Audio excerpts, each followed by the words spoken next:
क्या महाभूकंप आने वाला है? क्या एक ही झटके में लाखों लोगों की जान चली जाएगी? क्या कई शहर समंदर में डूब जाएंगे?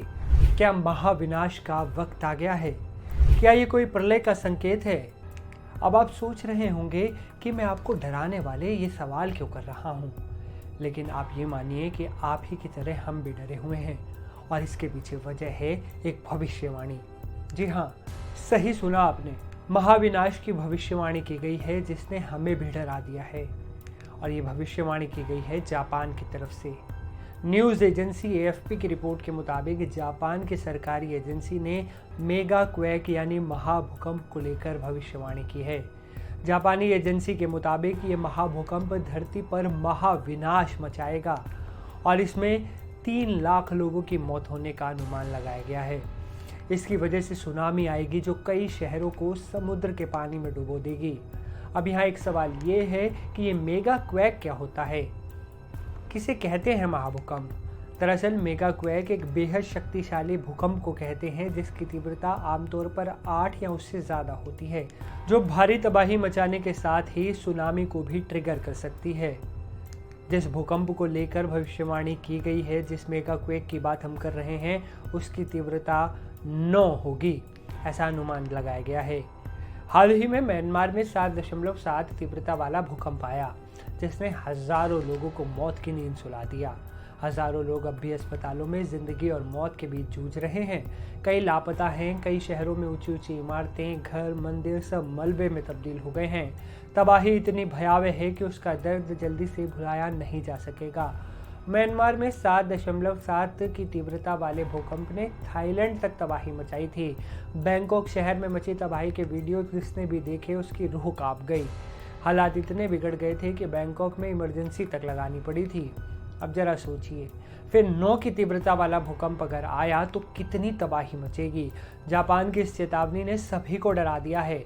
जापान की सरकार ने सोमवार को एक रिपोर्ट जारी करते हुए वार्निंग दी। इस रिपोर्ट में कहा गया कि देश के प्रशांत तट पर एक महाविनाशक मेगा क्वेक आ सकता है जिसकी वजह से सुनामी आएगी।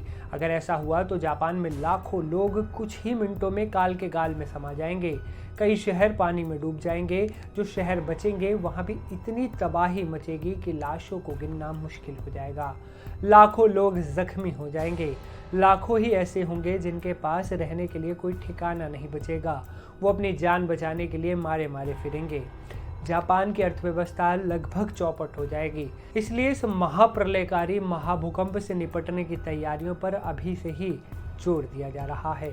भौगोलिक दृष्टि से देखा जाए तो भूकंप के हिसाब से जापान दुनिया के सबसे खतरनाक जोन में है।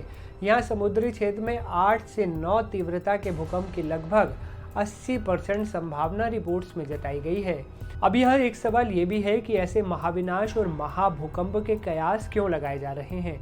इसके पीछे वजह है नानाकाई गर्त, जो करीब 900 किलोमीटर लंबी एक समुद्री खाई है। ये वो खाई है जहां फिलीपीन सागर की प्लेट यूरेशियन प्लेट के नीचे धंस रही है। जापान इसी पर टिका है। वहां जमा हो रहे टेक्टोनिक तनाव के कारण लगभग हर 100 से 150 साल में यहाँ एक मेगा क्वेक आ सकता है। न्यूज़ एजेंसी एएफपी की रिपोर्ट के मुताबिक जापान सरकार ने चेतावनी जारी करते हुए कहा है कि अगर 9 तीव्रता का भूकंप आता है तो 13 लाख लोग बेघर हो जाएंगे। सुनामी इमारतों को तबाह कर देगी। इमारतों के ढहने से लगभग 3 लाख लोगों की जान जा सकती है। अगर ऐसा हुआ तो जापान की अर्थव्यवस्था को $2 ट्रिलियन यानी 171 लाख करोड़ रुपए से ज़्यादा का नुकसान होगा। इस नुकसान से उभर पाना बहुत मुश्किल हो जाएगा। इसलिए हर कोई यही दुआ कर रहा है, यही प्रार्थना कर रहा है कि ये मेगा क्वेक टल जाए, ना आए।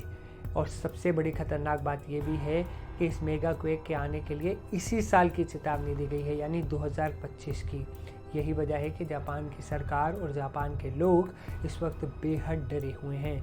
एनडीटीवी की नज़र भी इस खबर पर लगातार बनी हुई है। हम लगातार जापान में मेगा क्वेक से जुड़ा हर अपडेट आप तक पहुंचाते रहेंगे। इस वीडियो में फ़िलहाल इतना ही। मुझे असीम को दीजिए इजाज़त। नमस्कार।